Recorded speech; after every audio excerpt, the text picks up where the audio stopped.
És curiós que avui ha coincidit el Gran Recapte, per una banda, i el Black Friday, per una altra, que és una senyal claríssima de com va la nostra societat, uns comprant coses no necessàries i altres esperant que els donen un pot de llegums per poder menjar el dia. No?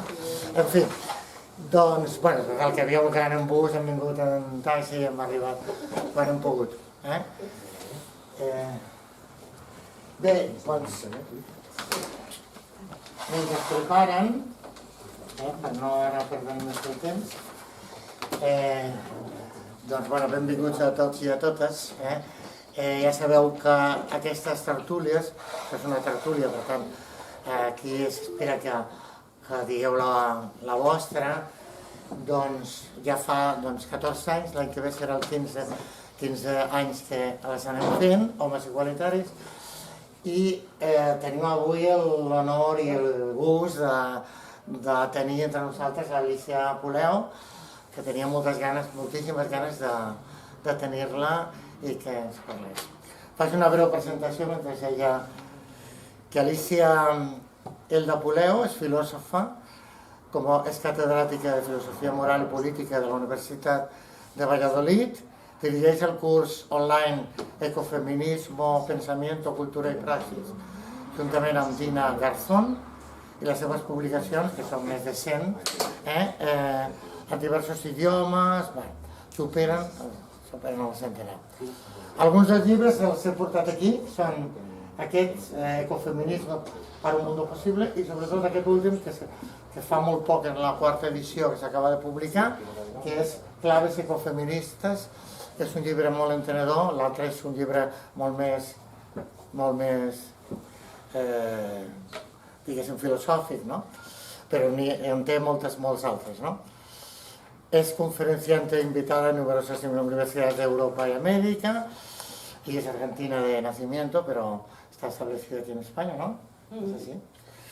Desde el año 2014 directora de la colección Feminismos, de la editorial Cátedra, y al Senado de la República Argentina, antes de mi ley, el año 2020 le dio la distinción Berta Cáceres por sus aportaciones a la filosofía ecofeminista. Bueno, yo quería decir unas muy breves palabras, en castellano,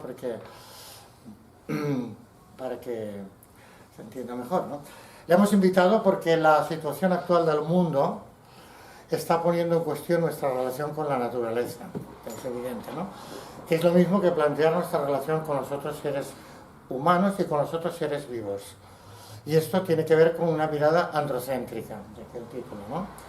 Es decir, aquella mirada que considera que el centro del mundo es masculino, que no somos parte de la naturaleza, sino que somos depositarios de una razón desligada del mundo y con una obligación de dominarlo, es decir, destruirlo, incluyendo en ella a las mujeres y a los otros seres vivos.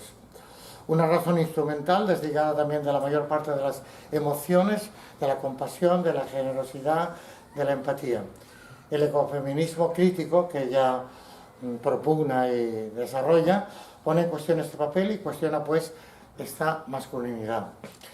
Hoy es 24 de noviembre, víspera del Día Internacional por la erradicación de las violencias contra las mujeres. Está sobradamente demostrado, y por si alguien no lo sabe, pues supongo que ya no lo recordará, que existe un vínculo, una relación entre las violencias contra las mujeres y contra la naturaleza, y que todas tienen que ver con el androcentrismo y la masculinidad tradicional. En todo caso, desde Hombres Igualitarios tenemos muchas ganas de escuchar la voz de Alicia porque nos interpela directamente, así que bienvenida Alicia. Muchas gracias, muchas gracias, Juanjo. La pobre que lleva un viaje muy largo desde Valladolid. Sí, desde la mañana viajando. Bueno, pues muchas gracias por haber venido. Muchas gracias, Quique. Estuvimos en contacto desde hace meses ya, para que esto se concretara. Y bueno, pues y mi agradecimiento también a Ires y al Centro Plural por acogerme aquí.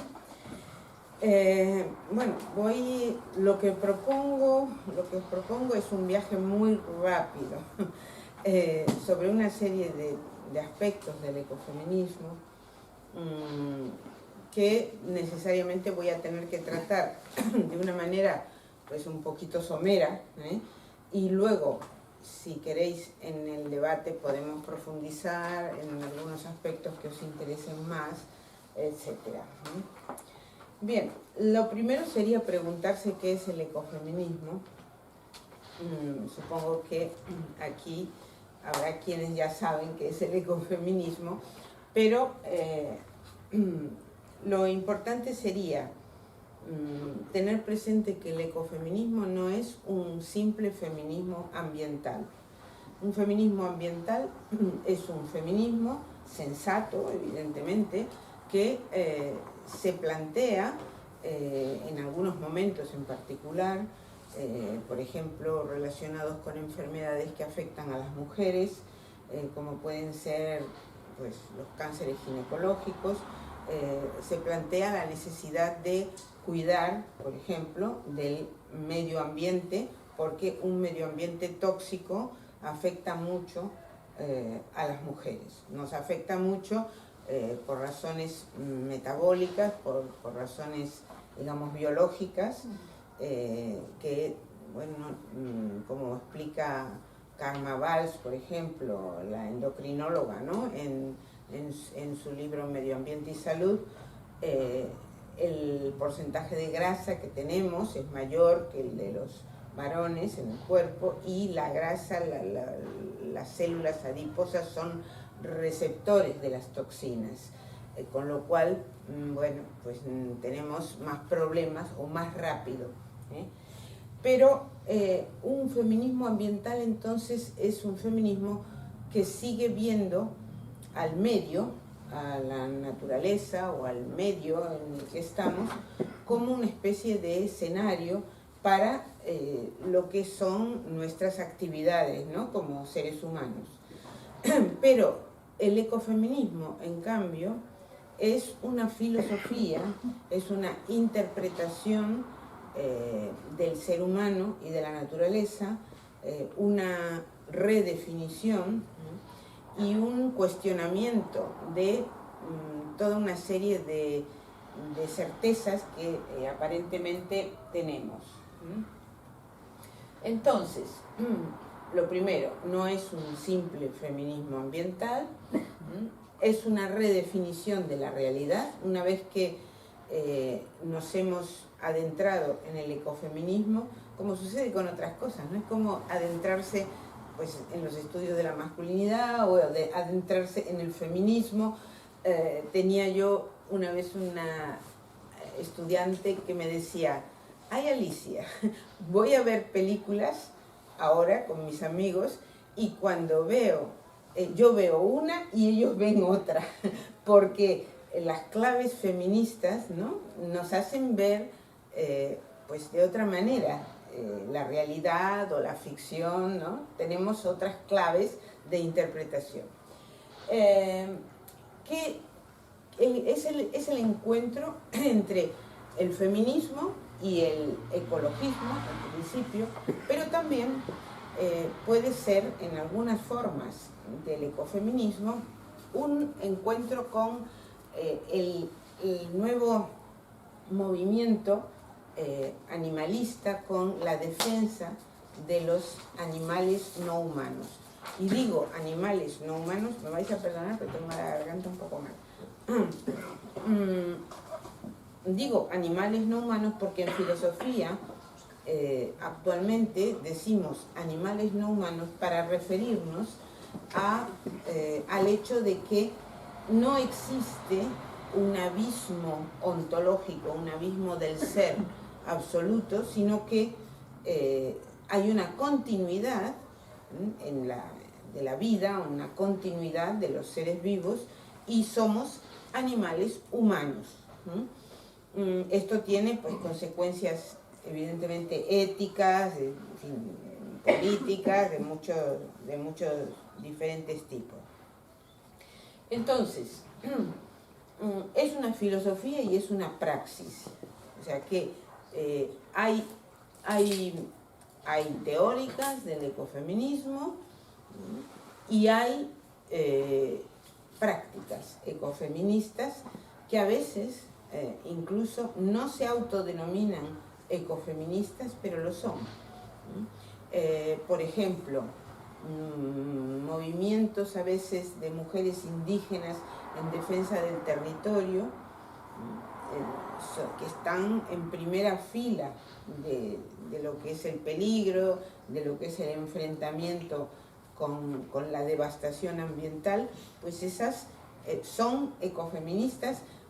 Un ejemplo claro lo tenemos, muchas gracias, en las mujeres Chipko, que fueron las que hizo conocer Vandana Shiva.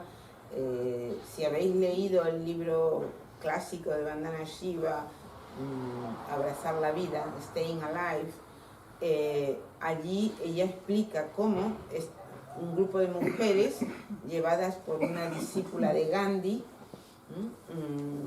salvaron los bosques del Himalaya abrazándose a los árboles en una práctica que ellas decían es que somos el principio femenino de la naturaleza. Bueno, eso fue muy discutido, muy criticado, etcétera, pero fue una praxis feminista, discusión. Pero sin embargo, ese grupo de mujeres, al empezar así, siguió después pidiendo, por ejemplo, su participación en las asambleas de sus pueblos.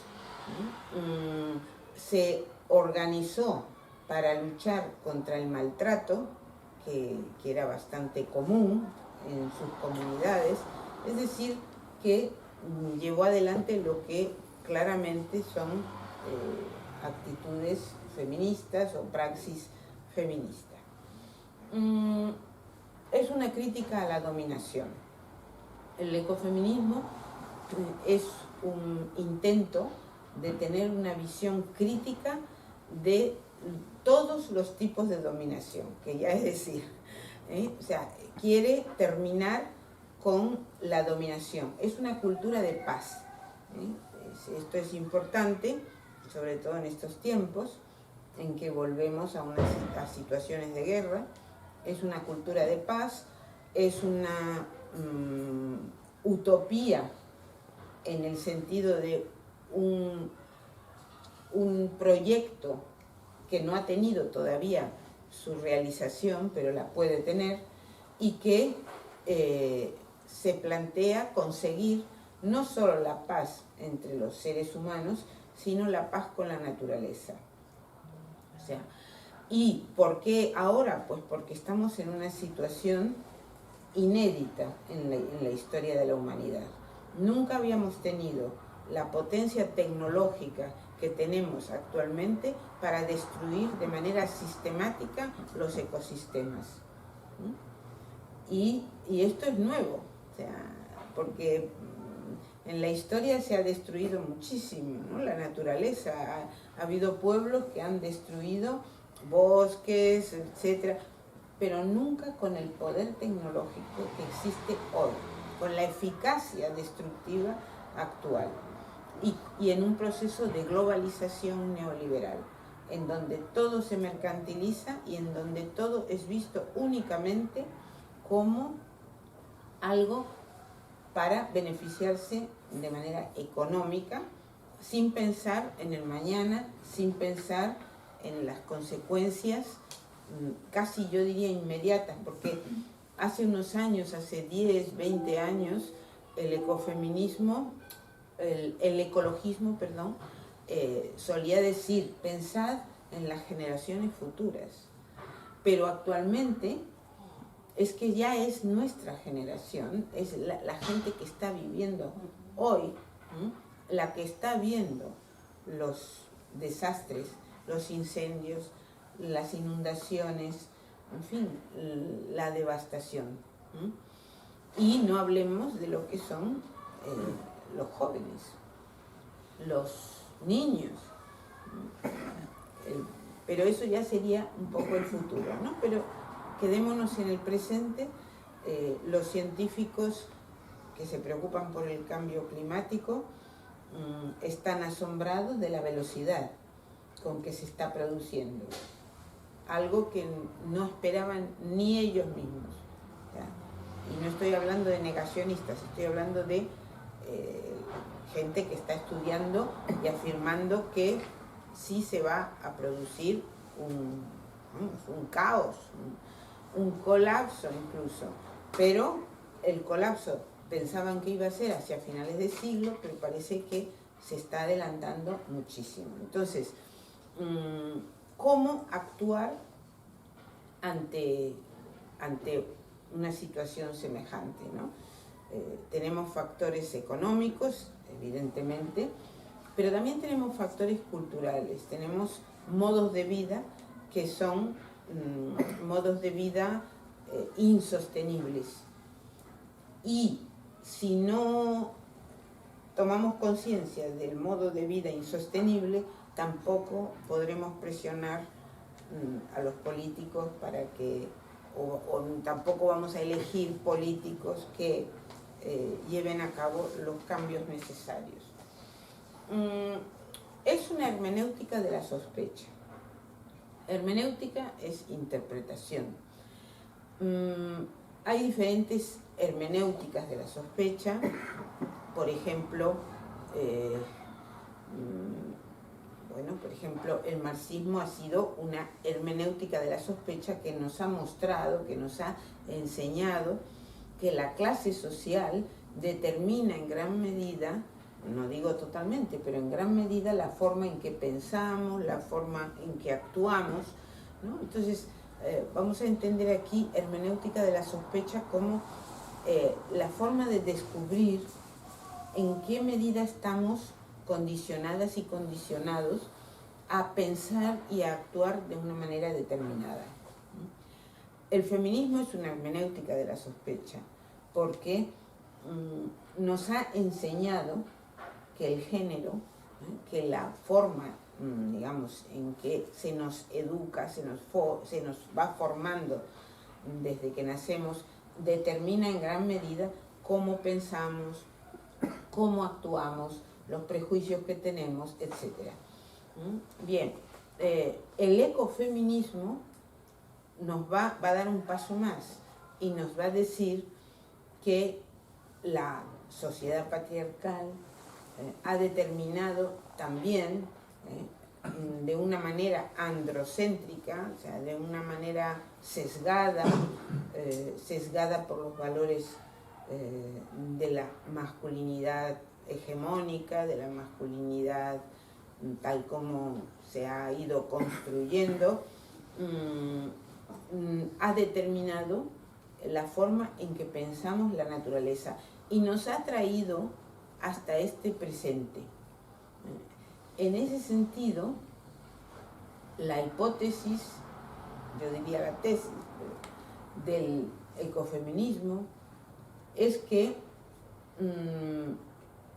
la crisis ambiental tiene que ver, tiene un origen en el patriarcado, tiene un origen en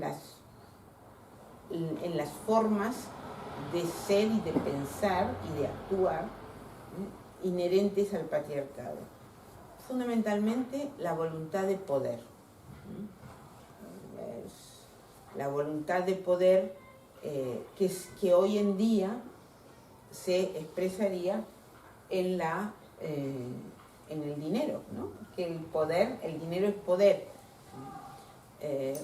Una de las ecofeministas, la creadora del término ecofeminismo, una francesa, Françoise Dobon, dice que el dinero es la última máscara del poder. Bueno, y luego de resiliencia solidaria, o sea, resistir, ¿no? La resiliencia es la capacidad de los materiales para resistir, para volver a su forma inicial después de sufrir algún embate. Pues hoy en día, desde luego, necesitamos resistir. Hoy en día se está hablando de resiliencia, incluso de una manera bastante conformista, ¿no? no pienso yo la resiliencia de esa forma, ¿no? Porque ahora ya nos están llamando a ser resilientes, ¿no? Las sociedades tienen que ser resilientes, entonces ya hay que prepararse como si fuera lo normal, que cambiara el clima, que cambiara todo. Eso es normal, ahora nos vamos a preparar. Incluso ha habido políticos tan cínicos, ¿no?, que han llegado a decir que era una oportunidad económica el cambio climático, porque entonces los países desarrollados podían venderle tecnologías para la resiliencia a los países que no la tenían. Entonces, bueno, pues no es esa la resiliencia, ¿no?, a la que me refiero. No, perdón. Bueno, entonces, ¿por qué? Una de las preguntas que generalmente se hace es ¿por qué? ¿Qué tiene que ver el feminismo con el ecologismo? Esa es la pregunta básica. ¿Por qué el feminismo? Esta es una pregunta que viene desde el feminismo. ¿Por qué el feminismo tiene que ocuparse del cambio climático? ¿Por qué tiene que ocuparse del problema ecológico? Entonces, una de las razones, es que desde muy antiguo las mujeres y la naturaleza han sido concebidas como formando un todo distinto a los varones. Si veis este fragmento de Aristóteles, se ve claramente: el que es capaz de previsión con su inteligencia es un gobernante por naturaleza y un jefe natural. En cambio, el que es capaz de realizar las cosas con su cuerpo es súbdito y esclavo también por naturaleza. O sea, aquí hay una gran oposición entre el cuerpo y la mente, ¿no? La racionalidad y la fuerza física, ¿no?, la materia y el espíritu. ¿Y quiénes son los que hacen cosas con el cuerpo? Pues son las mujeres y los esclavos. ¿Por qué? ¿Qué hacen las mujeres? Pues bueno, las mujeres dan a luz hijos y dan placer, y los esclavos trabajan, porque en la sociedad griega los ciudadanos libres pues no trabajaban, ¿no? Por eso se podían dedicar a filosofar tanto. Y dice, los animales existen para utilidad del hombre. Entonces aquí tenemos mujeres, esclavos y animales como parte de la naturaleza, son naturaleza. Y la naturaleza misma los ha puesto para la utilidad del hombre. La caza debe practicarse frente a los animales salvajes y frente a aquellos hombres que, si bien han nacido para ser gobernados, se niegan a ello. Este último pasaje es interesante, muy interesante, porque ¿quiénes son los hombres que se niegan? Pues son los bárbaros. Recordaréis que los griegos llamaban bárbaros a todo pueblo que no fuera griego. Entonces, le hacían la guerra sistemática a los otros pueblos para obtener esclavos, porque en la guerra el que se rendía era transformado en esclavo. Entonces, la forma de obtener esclavos, ¿cuál era? Hacer la guerra y traerse a los que se habían rendido. Y la comparación entre la caza y la guerra me parece particularmente interesante, porque esa guerra para obtener esclavos era una forma de cazar, seres que eran pues seres inferiores, que se los iba a poner a trabajar. La caza es una guerra contra los animales. Y esto es algo que todavía hoy se realiza claramente, ¿no? Se va un cazador va deportivo. Yo vivo cerca de un bosque y escucho cuando hay temporada de caza los tiros. Es una guerra, o sea, van a matar. ¿Por qué? pues ni siquiera es para comer, ¿no? Aquí era para obtener el cuero, la carne, etcétera, ¿no? Entonces, es una guerra, ¿no? Entonces, aquí tenemos estas tres categorías, mujeres, esclavos y animales, que son categorías que existen para el hombre libre. ¿Qué es lo que caracteriza al hombre libre? La capacidad racional. Aristóteles no era un misógino, no odiaba a las mujeres. De hecho, en algunos pasajes dice que no hay que maltratarlas, tampoco a los esclavos. Hay que explicarles lo que deben hacer. Es un paternalista con respecto a las mujeres, ¿no? Hay que explicarles lo que... porque les reconoce cierto grado de racionalidad, tanto a los esclavos como a las mujeres, pero es el grado de racionalidad necesario para entender las órdenes. Importante. Entonces, bueno, el varón ha asumido históricamente en casi todas las culturas, yo me animaría a decir todas, pero bueno, ahí ya, la propia identidad de la especie. Entonces, imaginad, por ejemplo, que este escultor, Rodin, hubiera querido representar, él quería representar la racionalidad, ¿no? El pensador. ¿Podría haberla representado con una imagen femenina desnuda? Complicado. Complicado, ¿por qué? Porque el cuerpo desnudo de este hombre no remite a la sexualidad, mientras que el cuerpo desnudo de una mujer probablemente en el público hubiera remitido a la sexualidad, es decir, a la corporalidad, no al pensamiento, no a la abstracción, que es lo que quería representar Rodin. Entonces, aquí estamos viendo una característica del androcentrismo, ¿no? Que es que el ser humano ha sido definido en su plenitud como un varón, ¿no? Con capacidad racional y con otros atributos propios de lo que históricamente era el varón. Bueno, esta es una publicidad de una historia, la conocerás bien. He borrado un poco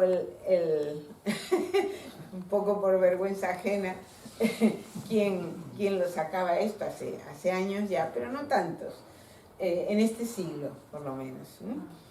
Fijaros que la historia forma parte de ti aquí, y además dice que es una historia muy completa, completísima, ¿no? Porque son todos varones, pero no solo son todos varones, sino que es el mismo varón con distintas funciones, ¿no? El conquistador, el gobernante, el chico de hoy, el soldado, otro soldado por ahí. La identidad masculina es aquí representada como, y la historia misma es representada como la historia de las conquistas, de la guerra, etcétera, etcétera. Bueno, ya la escuela de los anales eso lo superó un poco al contar la historia de las cosas, la historia de la vida cotidiana, etcétera. Pero aquí tenemos muy claramente un ejemplo de lo que se ha considerado importante, que yo no digo que no lo sea o que no lo sea por sus consecuencias, por supuesto, pero el androcentrismo es justamente el sesgo de la cultura que nos hace considerar como valioso aquello que históricamente ha sido lo masculino, ha sido adjudicado a los varones. Bueno, supongo que esto lo conocéis muy bien. El concepto de androcentrismo no será algo que os venga, que escuchéis hoy por primera vez. Pero con respecto a la naturaleza, incluso en sus formas más agradables, como puede ser esta obra de Manet, la mujer en muchísimas culturas ha sido identificada con la naturaleza. Con la naturaleza y representada, bueno, aquí es una ensoñación, ¿no? Pero es la naturaleza como lo bello, como lo agradable, como lo que nos da frutos. Por eso hay una cesta con frutos, porque es la naturaleza la que está allí. Y ellos están hablando intelectualmente, son pues bohemios, están discutiendo. Entonces, veis cómo en distintos momentos históricos se ha reproducido esa idea de que lo mental, lo intelectual ha sido lo masculino, o es por naturaleza lo masculino, mientras que la mujer sería aquello más cercano a la naturaleza. Hay explicaciones antropológicas, por ejemplo las de Sherry Horner, de que esta identificación se hizo porque las mujeres pues dan a luz, porque como la tierra sale de la tierra, salen los frutos, ¿no? Salen las semillas, dan su fruto, etc. Bueno, hay muchísimas cuestiones muy interesantes de por qué se produjo esta identificación, pero lo curioso es que el varón no se consideró a sí mismo naturaleza, y en realidad, sin embargo, somos naturaleza, todas y todos somos naturaleza y somos cultura, somos ambas cosas, pero históricamente el patriarcado consideró que solo la mitad, ¿no?, de la humanidad era naturaleza y la otra mitad era cultura. Esto, incluso en el siglo XIX todavía, se expresaba ideológicamente, teóricamente. Los médicos, los llamados médicos filósofos, sostenían que la función de las mujeres era perfeccionar la especie. ¿Cómo? Pues cuidándose, no estudiando, por ejemplo, porque decían que las mujeres que estudiaban tenían pocos hijos, cosa cierta, y practicando la higiene, que era la nueva disciplina, y los hombres tenían por misión perfeccionar la civilización, que ya eran palabras mayores. Entonces vemos una continuidad en el tiempo que nos muestra que las mujeres han sido identificadas con la naturaleza. O sea, algo por lo menos nos tiene que preocupar la cuestión de la naturaleza. Este grabado, que es del siglo XVIII, representa a la naturaleza en el nuevo modelo de la modernidad, que es el modelo de la conquista de la naturaleza a través de la ciencia y la tecnología. Como veréis, los atributos femeninos son plurales aquí, porque lo que se quiere representar es lo prolífico de la naturaleza. La naturaleza da muchos bienes. Entonces, el sabio es aquel que desvela a la naturaleza. La metáfora es de Bacon, el creador de la ciencia moderna, el que fundamenta epistemológicamente la ciencia moderna, y que decía que había que torturar a la naturaleza como se tortura a las brujas. Esto lo dice en una carta al rey, para que libre sus secretos. El modelo de la ciencia con su experimentación, que era el modelo de los siglos XVII y XVIII y hasta hoy, el modelo va a ser un modelo mecánico, va a cambiar la identificación de la madre.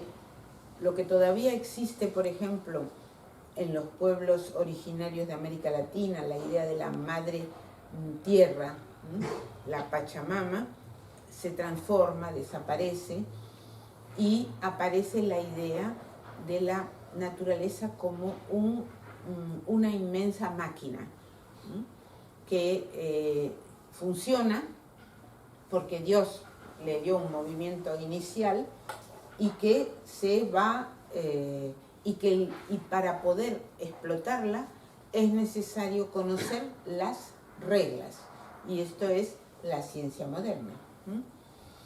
El modelo era el reloj de Estrasburgo, porque tenía unos pequeños autómatas que salían y hacían movimientos cuando daban las horas. Entonces ese era el modelo, así como hoy el modelo es la informática y el ordenador. En el siglo XVII y XVIII el modelo va a ser el reloj con autómatas, que es algo que alguien diseñó y que no tiene dentro de sí vida alguna. No es algo vivo, es algo inerte. Entonces hay toda una discusión interesantísima, pero que aquí no la vamos a tratar, sobre si la naturaleza tiene espíritus en su interior o no. Pensad que, por ejemplo, los bosques gallegos, en los bosques gallegos, la tradición decía, ¿no?, que había meigas, y esa es una idea muy antigua de la naturaleza como habitada por espíritus. Esto es lo que se va a combatir a partir del siglo XVII con el mecanicismo. La idea de que la naturaleza es un mecanismo y que se puede explotar sin ningún problema, porque ni siente ni padece. Así, por ejemplo, llega Descartes a sostener que los animales no tienen sufrimiento, no sufren. Y cuando gritan en la experimentación es simplemente el ruido, el chillido, dice, el chirrido del mecanismo, no es que sientan nada, ¿no? Entonces, bueno, eso va a generar toda una discusión. Las mujeres que tenían animales de compañía las ilustradas van a criticar a Descartes, en fin, otros filósofos también, pero lo que nos interesa aquí ver es la evolución del concepto de naturaleza, que está dando paso a la explotación del capitalismo, ¿no? El capitalismo necesita una nueva visión de la naturaleza. La visión antigua, la visión de la naturaleza sagrada, de la naturaleza con espíritu, todo eso no servía ya. Lo que se necesitaba era una visión de la naturaleza como resistencia, ¿no? Como cosa inerte que se puede explotar y nada más. Entonces vemos cómo lo ideológico y lo económico, ¿no?, son dos caras de un mismo proceso. Bien, entonces, no sé si conocéis esta obra que está en la Tate Britain, en Londres. El pintor era un entusiasta del desarrollo científico y tecnológico, y entonces sus obras normalmente eran obras que representaban el avance de la ciencia. Entonces, esta obra representa un experimento, se llama Experimento con un pájaro en una bomba de aire, y consistía en mostrar que se podía extraer el oxígeno de una bomba de aire, de una campana de cristal, extraer el oxígeno y crear el vacío. O sea, lo que era un experimento de la época. Y entonces hay una joven que no puede mirar, porque el experimento consistía en poner un pajarito y ver que el pajarito moría. Entonces ella no puede soportar la visión. Y este tipo de situaciones que se producen cuando la experimentación se generaliza es lo que va a utilizarse como explicación de por qué las mujeres no deben entrar en las reales academias de ciencia. No deben entrar porque no tienen el temperamento necesario, la tranquilidad de espíritu, en fin, la dureza necesaria como para poder hacer experimentación. Y esto se va a discutir durante los siglos XVII, XVIII y XIX, bastante. Y entonces aquí aparece, esta es una observación de Donna Haraway, aparece que no es una autora ecofeminista, aunque hay quien cree que sí, pero no lo es una tecnofeminista, aparece con este tipo de experiencias un nuevo perfil masculino, que es el del científico, que es el varón, es un nuevo perfil, ya no es el guerrero, no es el conquistador, sino que es el hombre imperturbable. El hombre, lo que ella llama el testigo modesto. Modesto porque se queda imperturbable ante lo que ve. Y es una nueva forma de la masculinidad, que nuevamente, de todas maneras, es un cortar con las emociones y cortar con la empatía. Esto es una constante en la exigencia que la sociedad patriarcal hace a los varones, ¿no? En cortar la empatía. Bien. Bueno, luego vamos a tener el nacimiento del feminismo, ya con las ideas de igualdad, ¿no es cierto?, con figuras como Olympia de Gouges, etcétera, que van a reclamar los derechos y van a reclamar el acceso al mundo de lo público.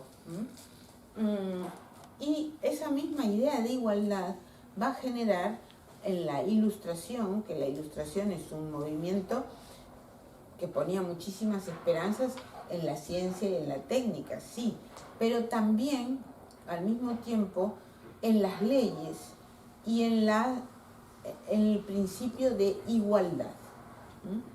Entonces, el principio de igualdad es el que va a generar la igualdad de todos los hombres y en algunos filósofos, como en Bentham, la igualdad más allá de nuestra especie. Y aquí podemos empezar a ver como una apertura a temáticas que van a ser temáticas del ecofeminismo.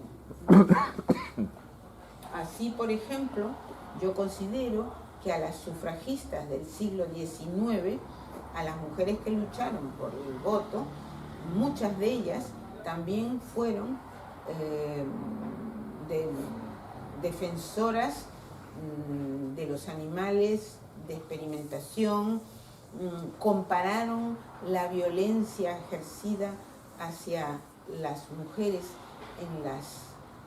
en el ámbito doméstico con la violencia sufrida por los animales, un tema que hoy todavía a veces a las feministas les parece como una especie de insulto, pero las sufragistas eso ya lo veían, ¿no? Veían una relación, y fueron las fundadoras de las primeras ligas contra la vivisección, y en general asociaciones contra la crueldad hacia los animales. Por eso las considero proto-ecofeministas, porque ahí hay ya una apertura más allá de la humanidad. Luego tenemos el feminismo clásico contemporáneo, ¿no? Con 1949, la publicación del Segundo Sexo, y en el Segundo Sexo, Simone de Beauvoir, que no era ninguna ecofeminista, ni muchísimo menos, y que se opuso más tarde, cuando surge el ecofeminismo en los años 70, se opone al ecofeminismo. Sin embargo, en su obra, ella percibe esa identificación de la mujer con la naturaleza. Y, por lo tanto, el ecofeminismo, que va a surgir más tarde, también tiene ahí un punto de apoyo, porque lo primero que ella ve es que las mujeres han sido consideradas segundo sexo justamente porque se las ha identificado con la naturaleza. y va examinando casos en la literatura, en la historia, en el derecho, etcétera, etcétera, para mostrar eso. Aquí tenemos un listado de dualismos, que son dualismos estudiados por el ecofeminismo, pero que encontramos en la obra de Simone de Beauvoir, pero con una diferencia importante. Simone de Beauvoir ve estas oposiciones y lo que ella reivindica es que estas oposiciones no se consideren ligadas a los sexos. O sea, porque si miramos, por ejemplo, cultura, atendiendo a lo anterior, cultura, a ver, la cultura se ha considerado masculina, la naturaleza se ha considerado femenina, la razón masculina, la emoción femenina, ¿no? Históricamente esto ha sido así, Los que hacen cosas con la mente, los que hacen cosas con el cuerpo, ellas. Bueno, espíritu, materia, etcétera, etcétera. Aquí tenemos, por ejemplo, las grandes religiones. ¿Por qué Dios, que es un espíritu, es representado como un varón? ¿Por qué se niega a las mujeres el acceso al sacerdocio? Pues porque son cuerpos, o sea, aunque tengan alma, pero son demasiado corporales. Entonces, ¿qué propone Simone de Beauvoir? Propone que las mujeres sean admitidas en el ámbito de la cultura y reconocidas como plenamente humanas, es decir, reconocidas como razón, como espíritu, como humanas, como capaces de autodeterminarse, es decir, de ser libres. Bien, entrar en el mundo de la producción, trabajar en el trabajo asalariado, y no solo en el mundo de la reproducción, ser sujetos y no ser objetos de otros. Bueno, no nos podemos detener en el análisis de todo esto porque estaríamos varios años, pero lo que me interesa aquí es ver que el feminismo que podemos considerar clásico de Simone de Beauvoir, lo que está proponiendo es que las mujeres se integren en esas características que son características humanas, y esa es la reivindicación. Las mujeres somos humanas, plenamente humanas, no una versión degradada o una versión con un poquito menos de capacidades, ¿no? Una feminista del círculo de amistades de Simone de Beauvoir, en los años 70, a mediados de los 70, va a crear el término ecofeminismo y va a plantear una teoría ecofeminista. ¿Qué es lo que la mueve? Pues la mueve que ya en esos años, ya no estamos en 1949, estamos en los años 70 y hay preocupación ecologista. Los ecologistas en esos años llamaban la atención sobre el problema de la sobrepoblación y decían, si la tasa de natalidad continúa como hasta ahora, no va a ser posible alimentar en el futuro a la humanidad. O bien, era la otra posibilidad, para alimentarla se va a destruir todo el espacio silvestre, toda la naturaleza silvestre. O sea que, o bien se va a destruir los ecosistemas para poder producir alimentación, o bien van a morir millones de personas si se continúa con este ritmo de crecimiento demográfico. Este era el planteamiento de los ecologistas en ese momento. Ve ahí una conexión, dice, la conexión está en que las feministas estamos pidiendo poder controlar nuestros propios cuerpos, tener acceso a los anticonceptivos, decidir si queremos o no ser madres, y los ecologistas se preocupan por el crecimiento demográfico. Entonces aquí hay un punto de unión. Entonces el ecofeminismo nace de la convicción de François Dobon de que existía una conexión de intereses. Bien.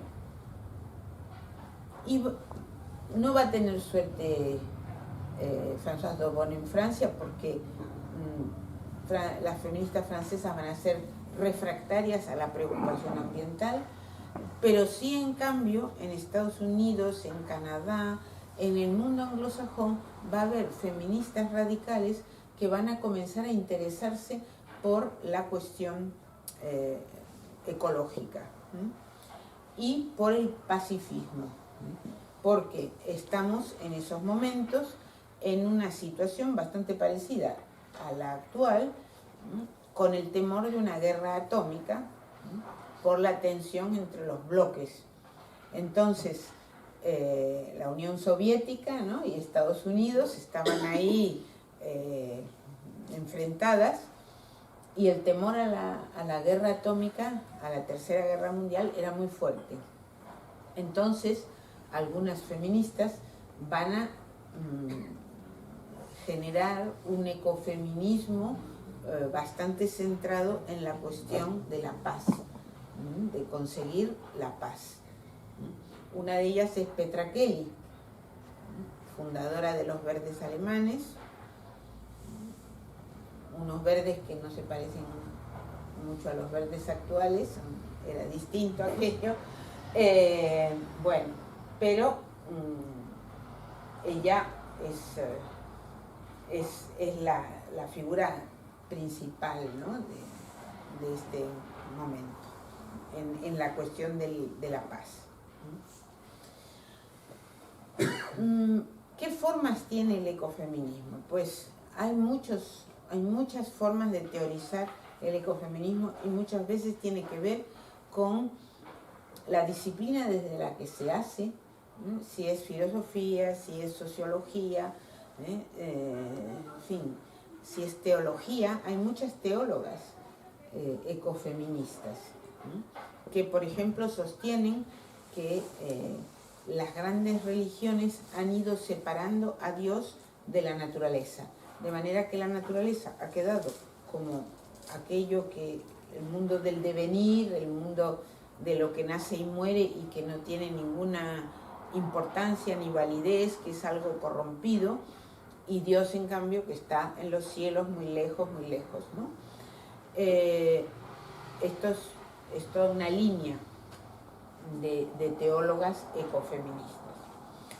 Hay también líneas espiritualistas que no están ligadas a una religión, sino que están ligadas al deseo de tener una vida menos materialista, ¿no?, más volcada a emociones de carácter, no sé si decir místico.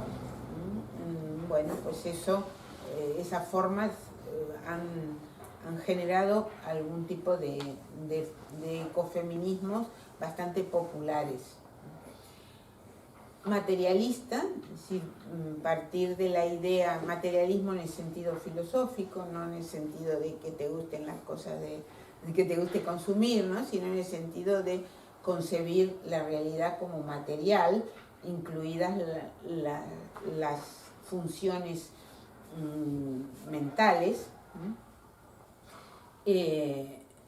Bueno, pues los feminismos materialistas atienden mucho, bueno, pues a las realidades materiales, a las realidades económicas, a cómo se ejerce el trabajo, qué se considera trabajo y qué no se considera trabajo.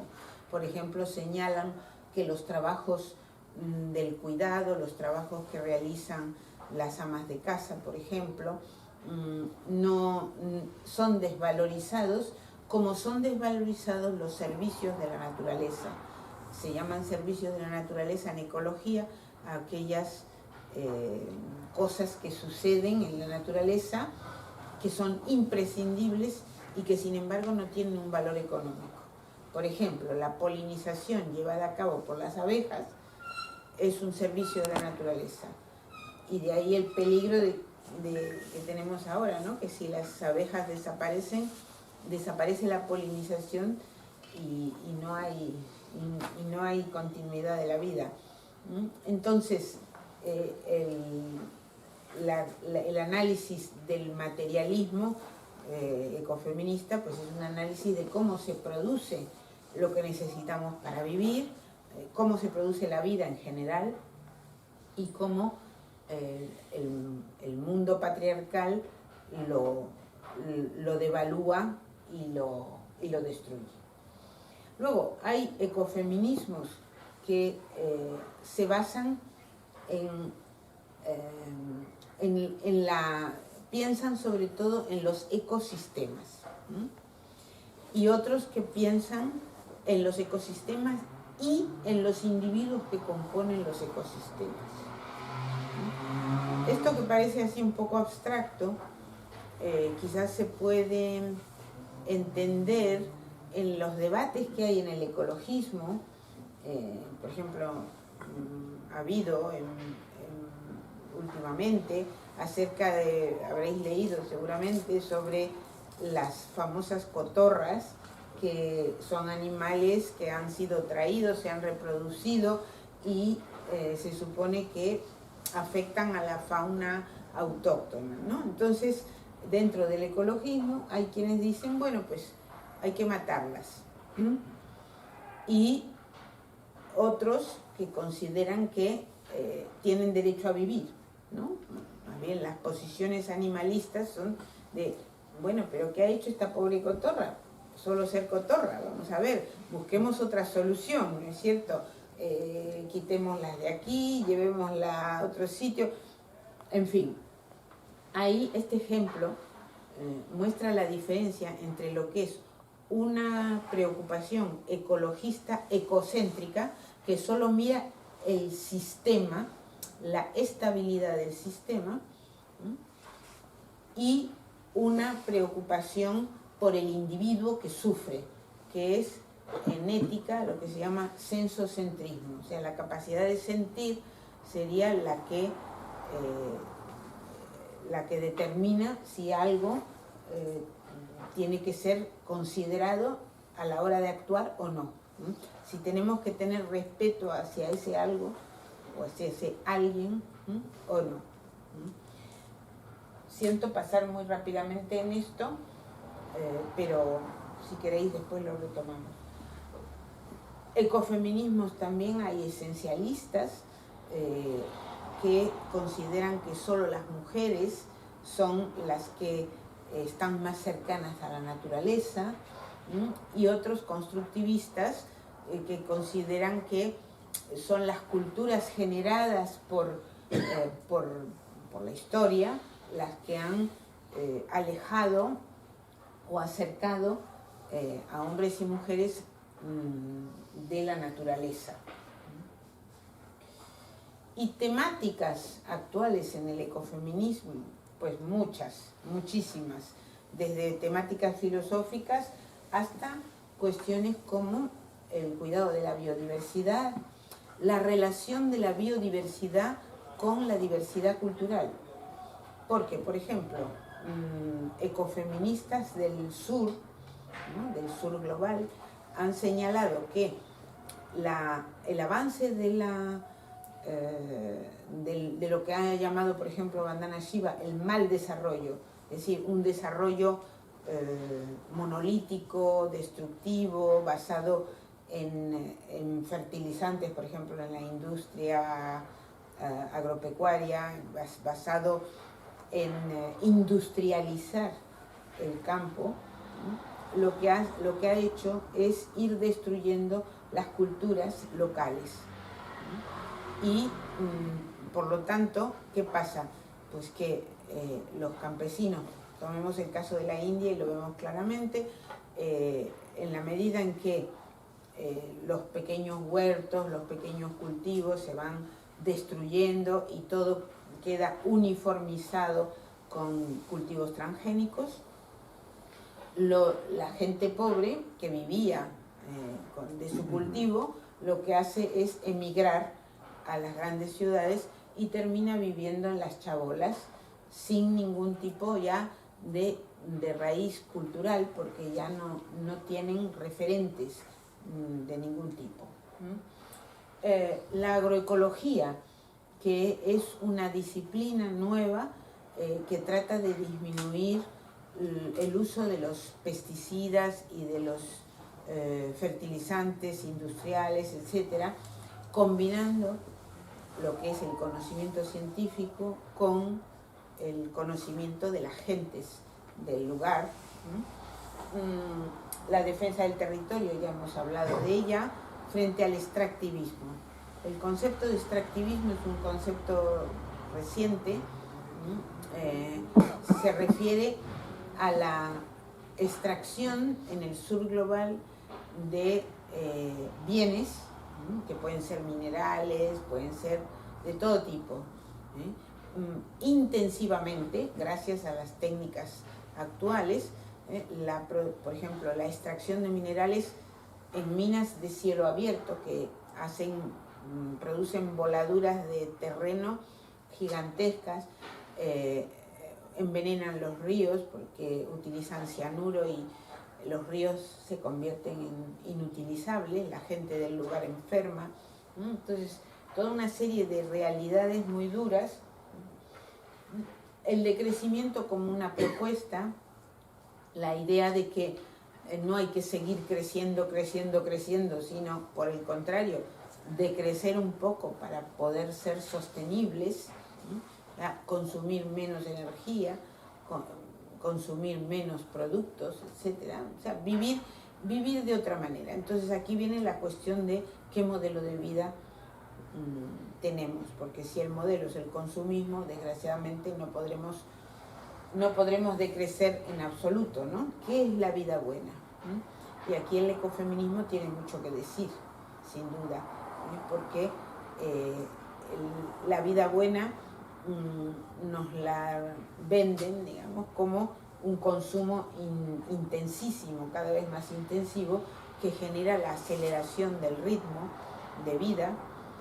Y una vida buena, sin embargo, es una vida más agradable, más basada en los placeres de la amistad, en los placeres más pequeños, ¿no? Los placeres de la naturaleza, lo que en el libro Claves Ecofeministas señalo como un poco la idea de los antiguos, de los epicúreos, cuya escuela se llamaba El Jardín, y era un jardín en el cual paseaban, cultivaban para comer, y cultivaban la amistad, ¿no? que era lo considerado el máximo placer. Bien, bueno, ecofeminismo, ¿ha habido aproximación a algo similar en grupos de hombres? Pues sí ha habido. En los años 70, en California, como no podía ser de otra manera, surge un grupo que se autodenomina Radical Fairies, las hadas radicales, y que es un grupo que actualmente todavía existe y que algunos viven en comunidad, tratan de hacer una vida lenta, slow life, y tener otro tipo de modelo de ideal de vida, ¿no?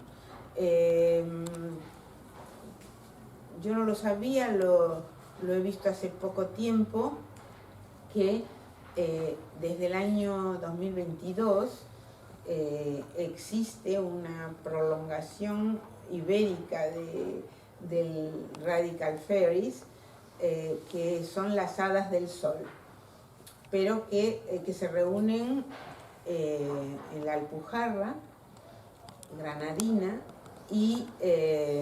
pero no tienen un grupo establecido continuo, como puede haber en cambio en Francia, que en los Vosgos, ahí sí tienen un grupo establecido. Entonces, bueno, pues son grupos fundados por el movimiento de liberación gay de los años 70, que enlazan con los ideales ecológicos de una vida autosuficiente, de una vida tranquila, de un ideal vegetariano o vegano, en fin, un acercamiento al ecofeminismo sin formar exactamente parte de tiempo, ¿no es cierto? Algo Sí. sobre los roles de género y la ética. ¿Nos van a echar? No, creo que hasta las 8, ¿no? Hasta las 8. Hasta las 8, bueno. Bueno, pues rápidamente, la cuestión de los roles de género y la ética del cuidado. La ética del cuidado es una denominación de la ética, una escuela de la ética que surge en los años 80, que surge y produce una gran transformación y un gran debate dentro de la ética, porque sus creadoras han advertido que la ética tradicional no tiene en cuenta, no le da valor a las actitudes de las mujeres, a las actitudes morales, estadísticamente hablando, de las mujeres, no de toda mujer, sino de las mujeres estadísticamente hablando. Las actitudes, esto surge a través de un gran estudio de actitudes éticas en hombres y en mujeres, y se descubre que las mujeres pues se preocupan fundamentalmente por la responsabilidad con respecto a los vulnerables, mientras que en general los varones se preocupan por las cuestiones de justicia. Y cuando se les preguntaba cómo definir la ética, pues decían cosas tales como, bueno, la ética es como establecer unas reglas del juego y respetarlas, decían los chicos. O sea, como si fuera como un partido de fútbol, ¿no? Y hay que respetar las reglas porque si no, no se puede jugar, ¿no? O sea que hay que respetar al otro y nos respetamos mutuamente. Y esta era la visión de la ética. Mientras que en las mujeres era pues la responsabilidad que tengo con respecto pues, a mi madre, con respecto a mis hijos, con respecto a los vulnerables, con respecto a la tierra. Había una definición diferente. Entonces, el que dirigía el estudio, un teórico de la ética, Colbert, hace una clasificación y pone en la clasificación del desarrollo de la conciencia moral, a las mujeres las pone por los suelos porque dice que no han llegado a las ideas abstractas, no han llegado a las ideas abstractas de justicia. Entonces, esto provoca en una de las que formaban parte del grupo de investigación una respuesta. Dice, esto no puede ser. Lo que pasa es que hay otra voz de la ética. No es que sean subdesarrolladas éticas, sino que es otra voz de la ética. Y ni mejor ni peor, pero otra voz. Entonces ahí surgen todos los estudios de la ética del cuidado. En el ecofeminismo, la ética del cuidado es extendida más allá de la humanidad, cosa que no pasa en las teóricas, necesariamente en las teóricas de la ética del cuidado. O sea, en el ecofeminismo está la idea de cuidar de el entorno, de cuidar de otros seres vulnerables, es una diferencia importante. Y lo que nos ha mostrado el feminismo y el ecofeminismo es que en los varones hay una incitación al riesgo. El riesgo es asumido más fácilmente, mientras que en las mujeres, siempre estamos hablando estadísticamente, ¿no? Por supuesto, mientras que en las mujeres hay una mayor tendencia a la precaución. Y fijaros que el principio de precaución es un principio ecológico. Es la idea de que no se puede hacer nada de lo que pensemos que puede haber consecuencias ecológicas irreversibles. El principio de precaución, por ejemplo, ha sido asumido por la Unión Europea y no respetado, por supuesto, pero es un principio reconocido, ¿no?, oficialmente. Entonces, la separación, esto lo ha estudiado mucho el feminismo, ¿no? La constitución de la identidad masculina tradicional como separación con respecto a las emociones, que por supuesto es una separación que tiene históricamente su explicación, porque si tu función va a ser un guerrero o ser un cazador, a ver, no te vas a poner a empatizar con el enemigo, ¿no?, sino que tienes que ser duro y separarte de tus emociones.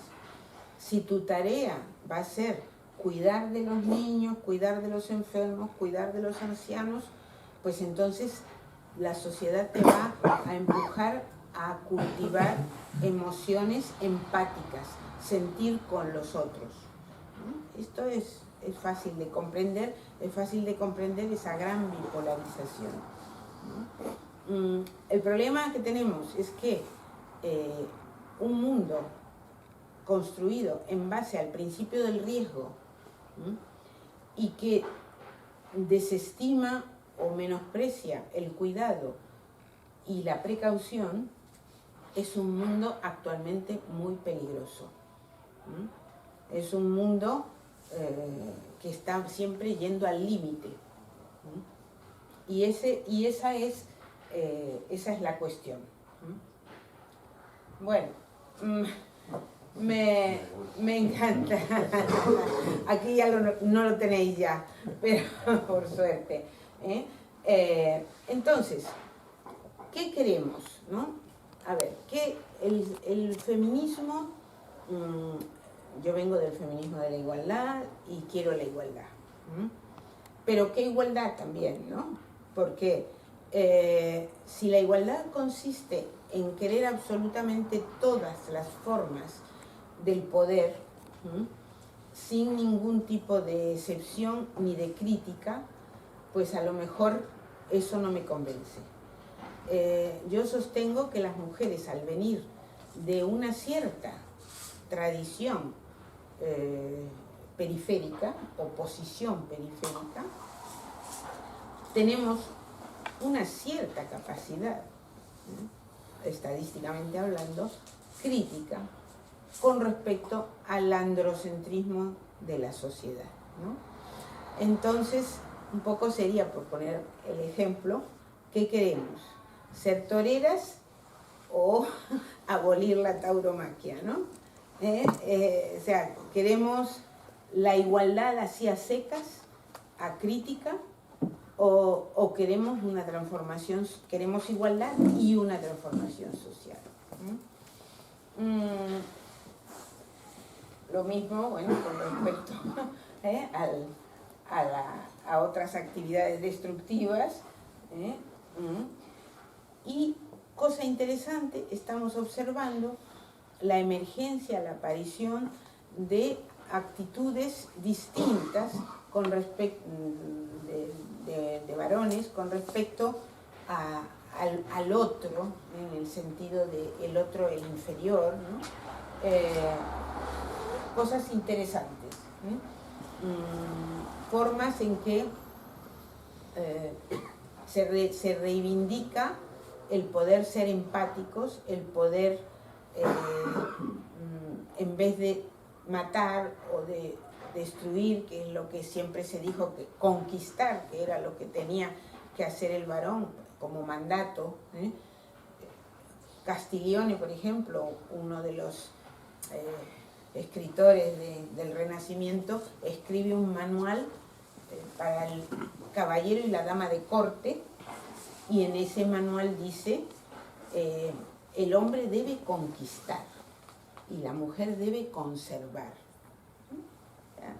O sea, estaban muy definidas los roles, el rol del guerrero, el rol de la dama, etcétera, etcétera, ¿no? Y aquí ya los hombres verdaderos pueden ser, bueno, pues cálidos o cuidadosos, ¿no?